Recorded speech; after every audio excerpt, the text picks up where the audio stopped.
Welcome, listeners, to this Speaking from Our Hearts podcast episode, where today I'm joined by a lady, an American living in France, by the name of Dr. Andrea Pennington. So, Hello. welcome, Andrea. Okay to call you Andrea? Yes. Excellent. Okay, so by way of the start then, so our listeners can get a feel for who you are and how the conversation may unfold, do you want to tell us a little bit about your background growing up, what shaped you to this, I think it's fair to say, very successful lady that we see now? Well, I grew up in America. I was born in America and grew up in a typical divorced family. I lived with my mom and with my sister and brother. And that influence of my parents' divorce kind of created like two parallel versions of me. There was the me that I became to please my father, which was very much about doing well in school, following the rules, being a good girl. And then there was the me that my mother encouraged. And that was more of the heart-based, artistic, spiritual, maybe even mystical. And even though it can seem like they were at odds with each other, and there definitely were periods when they were, I actually felt like this dance between these two aspects of me was actually a good thing, in the sense that I was using left brain and right brain. But there was a little dysfunction in there, in the aspect that I became somewhat achievement-oriented. Even when I got to a point where I realized my dad loved me no matter what my grades were, it had already been like implanted into my psyche that you have to do well. You always got to be like, have the answers. And so it created this very perfectionistic streak. So yes, it brought me to a level of success in life, but it also brought with it serious pain. I don't know if you've ever hung out with any perfectionists, but we're not really all that fun to be around, because it's like, even when things look, yeah, okay, you're raising your hand, even when things are like great, you know, you've done well, whether that's performing or it's preparing a meal or as a parent, things are going really well, but the perfectionist in me would just look for every little thing that was wrong. What did I miss? So it can be a really draining kind of life. And eventually I hit rock bottom and realized that I needed to fully integrate all of me with a lot more compassion. And eventually that allowed me to really embark on a several-year journey of self-love. And I didn't even know that I didn't love myself, which it sounds weird as I say it now, but looking back, I can see how much self-hatred I carried around. Like that perfectionism thing, it drove me to always look for faults and store up, you know, a list of all those faults. And it never really occurred to me, and I've heard this from other people, that it never occurs to us that we actually don't like ourselves. Like you don't, in other words, you don't form those words in your head, like, I don't like you, Andrea. But over time, I realized in my early adult years, like, there was so much self-hatred that I had to like go on a journey to understand, well, what about me is actually lovable? And which has brought me to where I am today, which is, I founded a self-love movement to help other people heal from the drama and trauma of our pasts, so that we can actually experience connection with the real self. Because I believe that yes, we have an ego, we have, you know, this shadow side that may not always be quote unquote lovable. But when you get in contact with your real self, your authentic self, you are perfectly lovable. No matter what stuff you do on the outside, the mistakes you make, the real self is spirit, it's essence, it's soul, and it's lovable. Beautiful. I mean, I was, before you started opening up on this, Andrea, I'd got a sort of line not a line of questioning, that would make it sound too systematic, but I kind of felt as if I know where I wanted to take this. You've just blown that wide open. In the nicest possible way, because I resonate so strongly. I mean, we started off on that perfectionism concept, and as I make sense of my journey, my perfection was really a pseudonym for insecurity. I wanted to control everything because my childhood had been so erratic, so abusive, so violent, and that, led to me with my addiction and the gang culture and all the crazy stuff that went after it. Right. And then when I started to control or grab the control back from my life, and it was in what I called my black and white phases. So I'd got this mindset that said, okay, I understand I don't understand, but how I will survive. And this was very crude survival from a child, basically. Yeah.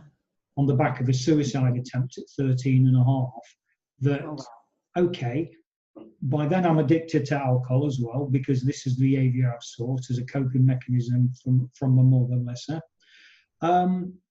But this whole thing then, so this black and white, so what I would do, I would go in later years, in my early adult years, into this, I'm going to go on a mad drinking spree, and I mean around the clock for probably 6 months. End up on park benches, and then what I would do, I'd give myself a date when I knew I'd come off it, and then I'd go over to the white phase of my life, and it would be the complete polarization. I'd train hard, I'd go back, physical training, academically, building myself up, relationships, everything, get to the top, and then I'd sabotage it all again. Black, white, black, white. So I understand this perfectionism thing. Well, I understood it in my own world, Andrea, because obviously there was massive deservedness issues there with me. I wasn't deserved of that level of happiness. Exactly. Continuity, success, call it what you will. Okay, right. You get back in the gutter, boy, where you belong. Right. And then when I was back in the gutter, it's like, you don't deserve this. Well, what do I deserve? Who am I? So I loved what you said there, Andrea, around this. You didn't use the word, but what came through to me was duality. Of the higher self and this lower self. And I've even got names for those characters. What are your names? The lower self is Shufflefoot, because he's always walking along playing the victim. That's right. Poor old me, you don't understand. You'll never have a problem like I've got one. Nobody will. Yeah. And so he shuffles his feet along in life, playing the victim. And I did that for many years. And the higher self that I've come to, the true self that I've come to discover is, and I borrowed this term from the Sanskrit of Satnam, I am truth. And I liken that to that blank piece of paper that is pure. And as a source, we are peace, we are love, we are happiness. And, I love to have these conversations, particularly, Andrew, with, guys back from my gang culture days, because they think that I've absolutely lost the plot. Because I've gone from, well, you used to drink hard and you used to fight hard. And you talk about love, and you talk about all this weird, fluffy stuff. Well, have you started smoking those funny things? Yeah, whatever suits you, that's what I've done, because that's what you're going to think anyway. But if you want to have a conversation, let's have a conversation. So I love what you've said there around this kind of whole thing, and bringing in that perfectionism, because for me it's a misnomer. What is perfection? It's so subjective anyway. Yeah, and it's impossible to attain. Yeah, it really is. But what you've just said about these coping mechanisms. So for me, it sounds like for you too, is we have these insecurities. We feel this need to get validated or accepted. And that's what drove my perfectionism. Yeah. But that's a coping mechanism. Yeah. And I've known now that as a doctor and a healer, I've seen other people who chose the opposite. So they had a very strict parent. And rather than rising to the occasion, their coping mechanism was, I'm not going to take the pressure at all. I'm just going to back out. And they become, an underachiever. And it is this coping mechanism. But I love that you brought up the idea of duality, because that's really what it is. When we think that we are separate from other people, there's a me and a you, that's duality, which means if I'm separate, I'm at risk. I'm at risk of dying, of not being accepted, of not surviving, of not thriving, of not succeeding. And for me, that whole duality thing switched when I hit rock bottom. And I had already made a pact with the divine when I was probably at the same age as you, when I was thinking those very dark thoughts about ending my life. And I remember laying on the floor of my bedroom as a young teenager, just feeling like this is not life. I don't want it. And I started thinking about how could I end it? And as I started like thinking through, pills and how else do other people like end their lives, I heard this voice say, you can't kill yourself, because if you do, you might come back at some lower level of consciousness.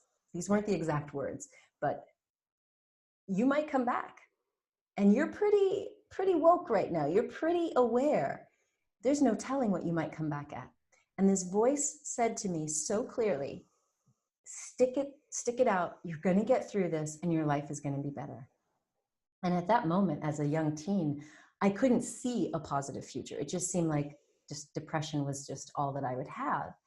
But I heard that, and what's weird, like you brought up this Vedic culture.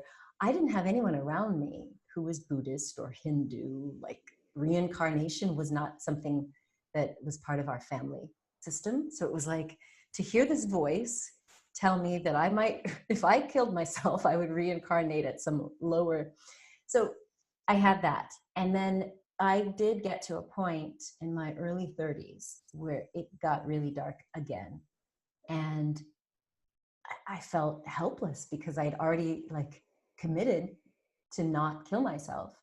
But this was when I surrendered completely by calling out to God for help. I was like, I can't do this anymore. This life, it's like what you described, like you go and you get all the success, and I got to all the height of success and fame and money and status, and I felt nothing. I felt no joy. In fact, I just felt the burden of it. And at that point, I just cried out to God and I said, take it. I don't want this life. And since I can't take my life, you take it. Yeah. And that's when I had this out-of-body experience that I've talked about elsewhere. And I entered into a state of oneness. And that was when I reconnected with what I believe is my true, authentic self. Mm. And it was from that state of oneness that I could see, like almost like as a projection, I could see Earth. And I could see that we are little drops of God consciousness. From this vast oneness, we as little individual soul lights drop into human form. And then when we're on this earth, it's up to us to determine who we will be, what we will become, not our religion, our parents, or society. And as I'm seeing this vision, and I could see my life flash in front of me, I saw all of these choices I made, and I knew why I was depressed. And then I remember thinking, as I'm in this bliss of oneness, I'm like, oh, so I am not really separate. It's just the illusion of separateness, yeah. That whole duality thing. And what I got this understanding that, oh, I get to choose over there on earth, because I literally left my body. I thought God was like, okay, you asked to leave, here you go. Mm-hmm. But as I saw, I realized I have the choice of what I become. And that's when I said yes to life. I said, well, if I get to choose, okay. And that's when this whole vision, again, just in front of my eyes, I saw myself living on the French Riviera, walking hand in hand with a child, singing. I was also healing with my hands, which was a little weird. It's kind of like your friend saying, what are you doing now? You used to be a medical doctor and now you're one of those woo-woo. But at that moment, I said, everything else looked good. Okay, life, I'll go back. And when I came back into my body, that experience of oneness made me understand that when we incarnate, it's this ego apparatus, this physical apparatus that makes us think we're separate. And it's just a construct. It's just part of the game of being a humanoid. There's no need to judge it or hate the ego or hate the shadow. It's just what we have to move us around. And it was that experience that finally let me say, I don't have to keep judging myself. There is no perfection on this earth in terms of, it's like what you just said, that I could try to do something that's completely perfect, but it's subjective.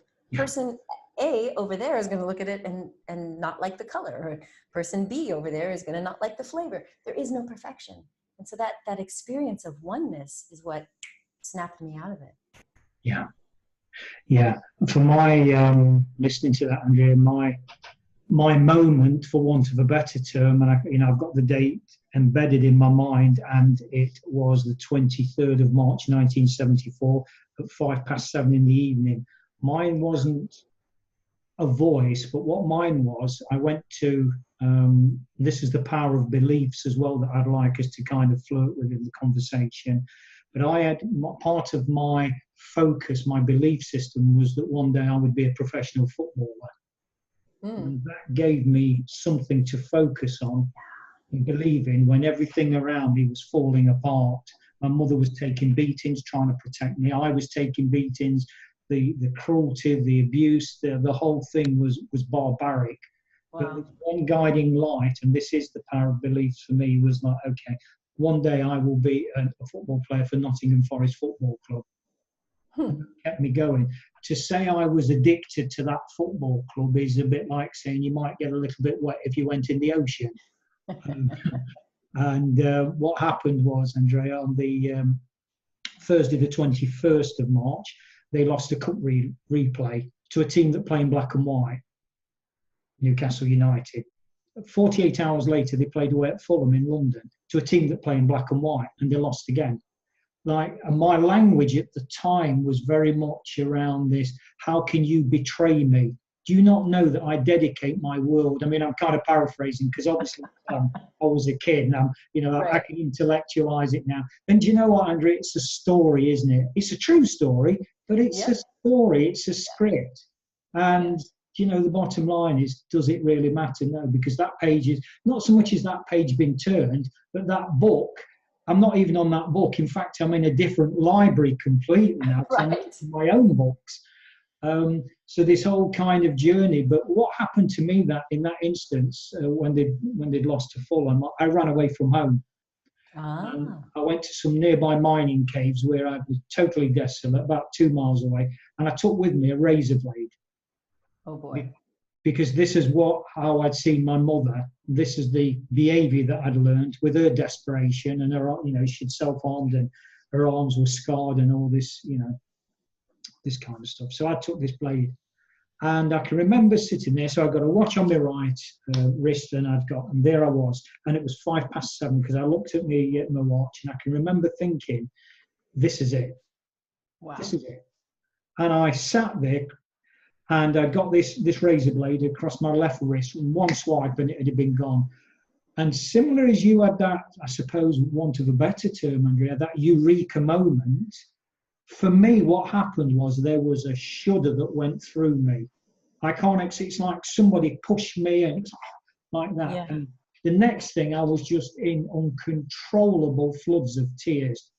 Yeah. The razor blade was no more.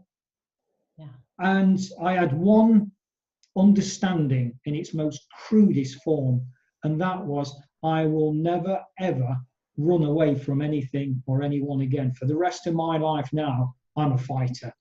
Wow. And I don't know, that very crude survival belief, call it what you will, set my pattern then for years, for decades to come. Because what I then set myself up as, it was judge, jury and executioner, particularly for women or children that I saw were getting mistreated. Yeah. And it got me in a lot of trouble in subsequent years, and I mean a lot of trouble. But that's the power of beliefs, isn't it?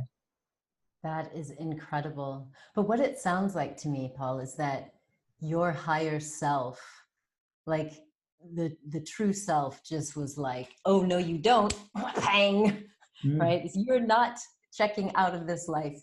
No. Like that shudder, that just gave me chills. But it is incredible that our beliefs can seem somewhat arbitrary depending on where you grew up, your culture, your religion, what was going on in society at the time can impact the way we perceive ourselves and what we perceive as possible. But you're so right, it's just a story. And a lot of my work now is really about helping people reclaim the authority, author, become a true author of your own heroic life story. Because they are just stories that are stored up within us. And some of those stories were created at a time when we didn't have higher states of consciousness. We were in survival mode, or we were at a developmental stage where we didn't have a great imagination about what was possible. And now as adults, we can go back and rewrite those stories of the past, but most importantly, we can start to create the future that we want to live into. It's like that vision that you had of the football team. It's like, this is a future that I'm going to, go for. And that power is something that we can reclaim because it was always meant to be ours. It's unfortunate that when we're young and we're impressionable, it's not that we gave away that power. It's that we didn't yet own and fully appropriate that power. But now as conscious adults, that's the height of accountability in my view, is to really take back this idea that this is my life to do with as I will. And yes, there are terrible things that have happened in the past. I forgive them, not because they were nice people, but because hurt people hurt people. And that's their karma. But I can't carry that into my future. And that's really where I am today, is that it's a mission of mine to help people reclaim their authority in life and to reclaim their voice so that they can start creating these stories and creating a vision for a future that inspires them. I hear you loud and clear, Andrea, because what I am hearing is this, and it's interesting what you say, because I've similarly just started a global movement called Speaking from Our Hearts, and it's on the back of the podcast, which is obviously Speaking from Our Hearts, doing the book series around the same name. And this realization of the power that's just in that simple thing of speaking from our hearts and that healing that goes with it. And what's about to kick off now in the nicest possible way is this global movement of capturing this energy and stripping out this duality and realizing that we're not this lower self that we think we are, and understanding that the mind is our best friend. But it's a bit like using that metaphor, does the tail wag the dog, or does the dog wag the tail? Which way is it? Well, for me, what I've learned to do now is embrace my mind as my best friend, but it's certainly not the tail that wags this dog. And it's just about this kind of whole, I think, I don't know if re-educating is the right word. It's not the right word, but kind of going back to an understanding who we truly are, not who we think we are. Yeah, absolutely. Because what happens down here is not really our identity. We play different roles, but it's not who we really are. I have noticed, obviously, the name of your podcast. And here in France, we host a 2-day workshop called Speak from the Heart. Right. Which is about helping public speakers learn how to share their story and be vulnerable as they embark on this career. So, maybe you and Lynn can make your way over here for our event we hosted in October. Yeah, well, why? Yeah, I mean, there's one or two things that I want to talk to you about, and obviously some of them we'll flirt with on this podcast, and others, we can have other conversations. I'm interested. I mean, I'm looking at the books, obviously, in the background, Andrea, and that was kind of, I've done a bit of research, obviously. I'm on your mailing list, so, I think it's fair to say I know one or two little bits and pieces already. So tell us a bit about your books. Well, it was not something that I knew that I was going to do in life, becoming a publisher and becoming a storyteller and a coach for others. But when I got to a point after leaving America, so that vision that I had of my life in France, it came true. I moved here 8.5 years ago. And after a while of just being here, focusing on being a mom, my own self-care, I started to have these urges, this calling, this feeling like I want to get out and do more again. Like, but I didn't want to go back to the old TV career that I had. And there was this feeling like, okay, Andrea, if you're going to do this, you've got to do it as the real you. Mm. And so I decided at that moment, like the best way to tell the world your story so that you can like clear the slate is through a TED Talk. So lo and behold, I got a phone call and was invited to give my first TEDx, where I shared, not the whole thing, but I shared very bravely the first taste of what I had been dealing with this long history of depression and anxiety. And then shortly thereafter, much to my surprise, because I was very much afraid, and that's the other thing, carrying around all this fear for so many years, I was afraid of being judged. I was afraid of being thought of as weak if I were to admit that I had depression and anxiety. And so what happened was, no, people weren't rejecting me or judging me. And in fact, I was being requested for more podcasts. And I was invited to share my story in a book. And it was a group book where multiple authors were each sharing a real life story. And it was the first time I shared in print. And it was scary at first, but there was this amazing wave of people from around the world who got this book, who read my story. And like you, they were like, yeah, I had very similar background, and oh my God, that's so brave of you. And so it opened my eyes to the power of owning our story and being brave enough to share it. It was mainly for me, my own healing, and just like, I want to clear the slate.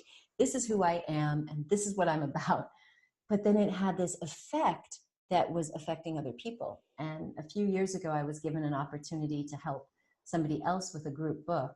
And once again, another calling came, and this publisher in America was like, you should do this. You should help other authors tell their stories, clear their own traumas, and then publish them in a book. It's a real healing. It's like literal therapy. And I resisted for a little bit, but then when I finally jumped in, it's something I will never regret, because I get to see these waves and waves of healing and transformation as people go through our storytelling process and the hero's journey of really getting back in touch with their authentic self, healing those wounds, and then empowering other people through sharing the story. So that's it's become a big part of my company now. Yeah. Yes, one or two thoughts were going through my mind there. So how did you actually overcome the depression then, Andrea? That's the crazy thing, because it literally was just gone. When I came back after that experience with oneness and bliss, it was gone. And that's the thing that completely confused me for many years. Like, I'm a medical doctor. I grew up in that paradigm that said that depression was either a biochemical imbalance or something wrong with your brain, or it's hereditary. So when I came out of that experience and the depression was gone, the anxiety gone. Yeah. I mean, literally, I had dealt with it since my teenage years. I was confused and I was curious. I started interviewing other people who'd had out-of-body and near-death experiences, because that too, I'd never heard of anyone having an out-of-body near-death experience that wasn't like in surgery or anesthesia or an accident. Mm-hmm. And I wasn't. And that's when I started to understand that with these divine, some people call them mystical experiences, a peak experience, a reconnection with the divine or the higher self, there is something that gets reset. And it's not about biochemistry, for me, in my opinion. It's about identity. The reason I was so depressed was because I was living so far out of alignment with my true self. I was so busy trying to be what everyone else wanted me to be. I had created, literally, as a TV personality, I created this big TV personality and erected this whole mask and this costume that I had to live in. And then after building that character on TV, which was fine for a while because I was an actor at the, at my core. So I was like, oh, okay, I'm being a TV doctor and doing these documentaries. That's fine. But suddenly it wasn't just this image that I wore while I was on TV. There was this whole life that got built around it. And that's when the real me was kind of inside this world, starting to feel completely suffocated. And I think that's the adult version of why I felt bad, because I was not living my truth. And as a child, when I look back now, like, why was I depressed? Because unlike your story, I didn't have like severe, abuse, but I didn't feel accepted for me. Yeah. And that was what I believe caused my depression. And I wasn't, it's not so much, I mean, it does suck when your parents are telling you, you need to do this to be accepted, but it's even worse when you don't accept yourself. Yeah. And now I'm able to look back. I didn't have that knowledge then, but I'm able to look back now and realize the reason I was so depressed was because I was having experiences, like mystical experiences, not quite as crazy as they were as an adult, but I really felt the spirit world. I believed that we all have this connection, but nobody was talking about it. And when I did talk about it, the people at school were like, she's weird. Yeah. Yeah. So I felt when I look at the authentic me that was inside this child's body going, nobody's accepting me. Maybe I am weird. Maybe I am defective. I want to do these things and my parents are telling me no. I want to share these things. People are telling me I'm weird. And so I think the reason that depression left and never came back was because when I reconnected with my authentic self and I saw this vision, and again, I wasn't totally religious. I've always been spiritual, but I believed that I had an experience with God. And for me, for God, in quotes, to tell me, this is your future. You have a right to live. You have a right to be happy. It was like, okay, I don't need anyone else's authority. I don't need anyone else's approval. And so that was gone. That sense of duality was gone. And that's why the depression, I think, was gone. Interesting. You mentioned earlier on what I call the dirty F word, fear. Which one? Yeah, fear. Which one? Anyway, There's moving swiftly on. Fear. And this is a question I love to ask people all the time, Andrea, and it's this: fear versus love as a polarization. Is it a simple choice? Is it a simple choice? I think it is a simple choice, but it's not an easy one. And I say that to say fear is a protective mechanism of the human psyche. And of course, we need a protective mechanism. We need a survival mechanism. And so it's simple to say, well, why would you choose something that's going to lead to your destruction? Why not just choose love, choose light, choose joy, choose harmony? Well, if you've grown up where those values are not favored, if you've grown up where you literally had to fight for your life, it's not an easy choice to just say, oh, I'm going to be the nonviolent person and choose love. So I think it is a simple choice. Well, of course, we should all be choosing love and support and equality. But it's not easy depending on how you've been programmed. Now, it's much easier as an adult with this awakened consciousness, because for me, when fear comes up, it's like when the warning light comes on in my car. I don't yell at it, oh, you're so evil for telling me I need to replace the oil or check my tires. It's just a signal. Hello, you need to check something. And so for me, when fear comes up, and I had this experience recently, I just tune in. I'm like, oh, why am I feeling threatened? Am I really at risk of dying? Is there really something in my environment that's going to eat me or stab me? And I allow myself to tune in and say, okay, what are you trying to show me? Because it's not me, it's that ego, it's that psyche that's feeling threatened for some reason. And it is easier now for me to say, oh, who do you want to be, Andrea? Do you want to be the lower human animal, or do you want to be human spirit? Human spirit is that divine part of us. It's a choice. For me, it is a little easier, but yeah, that's what I would say about that. the reason I ask that question to almost everybody now that comes on the podcast is this, because part of the Speaking from Our Hearts mission is to take that message of love out to the world as not an alternative, but the only choice there is. And what I like about the power of the simplicity of that, some would say black and white, of that sort of polarization, that dichotomy, call it what you will. But some of the conversations I have, Andrea, with very, very high level consciousness people, and I say consciousness people around the subject of consciousness, and the amazing work that they do, what I've actually said is that brilliant stuff actually needs to be took out onto the streets. Yeah. But using the language that you use, you ain't going to connect.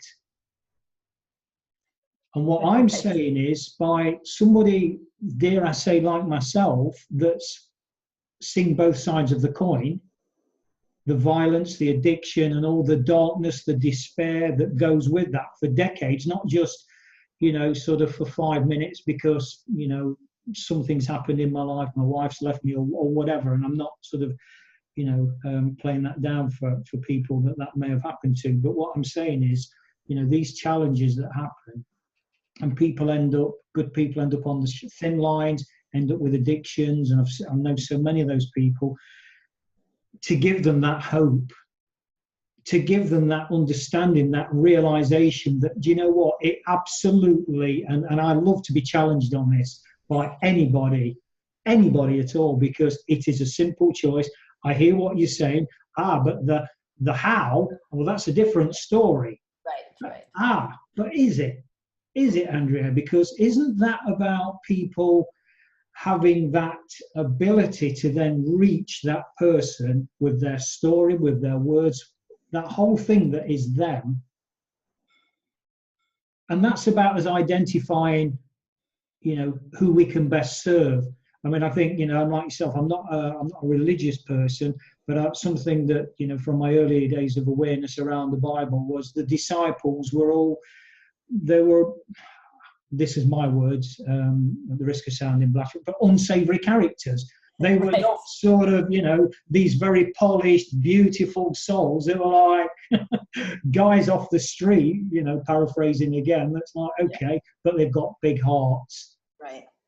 And I think that's where it is. So for me, if I can be allowed to answer my own question, Andrea, yes, it is a simple choice. And I believe the how is very simple as well. But that's based in love, and that's where people need to show the love and give people time of day, and just a simple thing, that 5 minutes, and show that we really do care, and that is immeasurable beyond comprehension in my experience, and having spoken to thousands of people. So I'd like you to challenge me on my simplistic view of the world.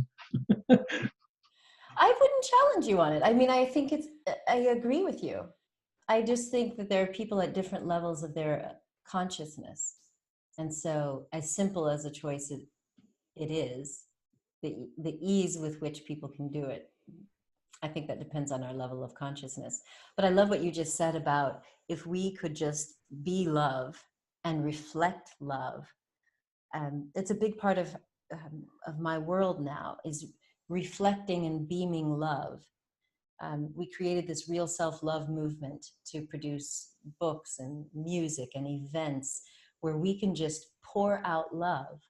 Because what I experienced in that oneness experience was a reconnection to divine love, pure love, where all I could see, feel, and experience was love. And so I felt myself as love. I am love. Well, you are love. We are love.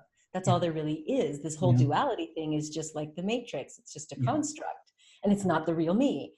And so I feel like if we do have those experiences, as you described, if we could start to beam love to other people, then they too would get this mirrored effect of recognizing I'm lovable. And those reverberations, I think, could help people to realize, oh, I can put down the fear now. I don't have to look at you as a threat or a competitor. I'm lovable just as I am, with all of my interesting qualities. So I think you're absolutely onto something there. So we just have to encourage people to keep doing it, to reflect that love. And that's the key word, isn't it? That encouragement, and that sort of, I'm kind of flipping over with my mentoring hat on now of, leaving, say, a client with action points, and then, you touch base a week, 2 weeks later or whatever, and have they been done? Well, no. Okay, why? And it's that constant need to be kind of inspired and supported and encouraged, isn't it? And, and this is the fallible side of our human being, our body, isn't it? Our mind, that other part of the duality. I think Spira calls it the mind, body, and the world. I kind of want to rephrase that and call it the BMW because it's easier to remember, the body, mind, world, but it's the same thing. Yeah. Tell us about glee. How are you pronouncing that? Because it's something that's come through today and it made my eyes, pop out. Yeah, we're calling it glay, which is probably not the perfect pronunciation using this AE combination, but in any case, it stands for Global Luminary Activation Experience.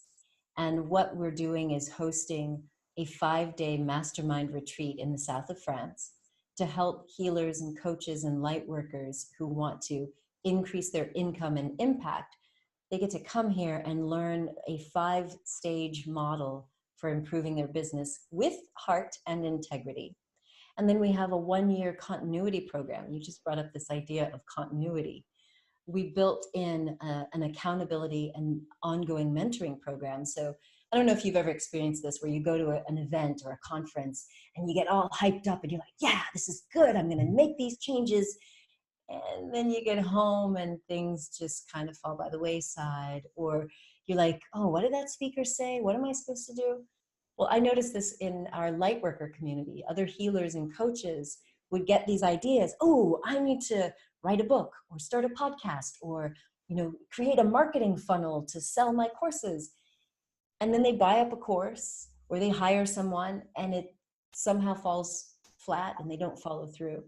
And that's really frustrating for me. So we got together a transformational team of teachers and mentors who will be providing guidance and inspiration here during the 5-day event, and then ongoing each month in our mastermind mentoring program. Excellent. And that starts at the end of September, isn't it? Yes, something I'm really excited about because I've been doing high-level mentorship and training for many, many years, but I have a very limited schedule. I don't have, unlimited amounts of hours to spend with people. And so creating a program where we can get, 50 people in who are attentive and hungry to really get to that next level in their lives, especially the spiritual entrepreneur, because like we've just talked about, fear of being seen, fear of being judged. There is also this fear of success. I've seen that, just like you were talking about getting to that height and then sabotaging. I've seen it so many times in other clients. And so we wanted to provide this safe container that would allow people to work through their stuff as they're working on their business. And the distinction, I should say, this is not just an entrepreneurial conference. This is for people who recognize that at this stage of their life, they want to use their talents and their life as part of their soul's work or their soul's destiny. So it's a very different sort of entrepreneur that we're inviting to this event. Superb. So as we start to draw towards a close, Andrea, I want to ask you this question, and this well, I'm going to ask the question. There's no judgment in it. The proverbial elevator lift scenario, 30 seconds, 15 seconds, whatever, the old job scenario. But I want a different context on this. So you're in this elevator and you're about to leave this mortal body. But before you do, you've got one key message to impart upon the world. I mean, no doubt you've got hundreds, if not thousands, but you can only have one. What would it be? Well, I think it would be the subject of our whole conversation today. I would say to that person in the elevator with me, you are lovable. You are a divine extension of God. There's nothing wrong with you. There's nothing that you have to strive for or achieve to be lovable. You are lovable. And because you're lovable, you can just go out there and live your life using all of your gifts and talents to the fullest. Beautiful. Thank you. On the back of that, Andrea, I want to ask you one more question, and it's this. What does speaking from your heart mean to you? Speaking from the heart means speaking my truth with love. No added filler or masks, but speaking my truth with love, with the intention to uplift or inspire. That's what speaking from the heart means to me. Beautiful. Thank you. Is there anything else that you want to add to the conversation, to the journey, to the insights that we've shared? And I mean, as you can probably deduce, I'm starting to go into a sort of reflective mood now, because we both are. No, I think what I would love to end with is just a recognition of you and honoring you for creating this space for so many people to connect and share from their hearts. You know, what we've talked about today, we're very comfortable with it now. You know, we can give us a mic and we'll go on for hours. Yeah. But by opening up this platform and allowing other people to share is a real gift that you're giving. So I just want to honor you and acknowledge you for that, because it's much needed, and you're doing a beautiful job with it. So thank you. Thank you. Thank you. So in terms of reaching out to you, Andrea, we've mentioned the Global Luminary Activation Experience. You mentioned that. Obviously, your books are in the background. We've flirted with your books. So if people want to know more about you and the work that you do and how they can get involved, well, what's your contact details? You can visit me online, andreapennington.com. And if the publishing, media, or public speaking is of interest to you, then visit makeyourmarkglobal.com. Make Your Mark Global. These listeners, as ever, these details will be in the show notes. So all that remains now is for me to say, Dr. Andrea Pennington, sincere gratitude to for this journey, and obviously to our listeners for being part and sharing in this journey. And as I always do, I'd like to close with this thought. Remember, whatever you're doing in life, always walk your path with heart. Thank you.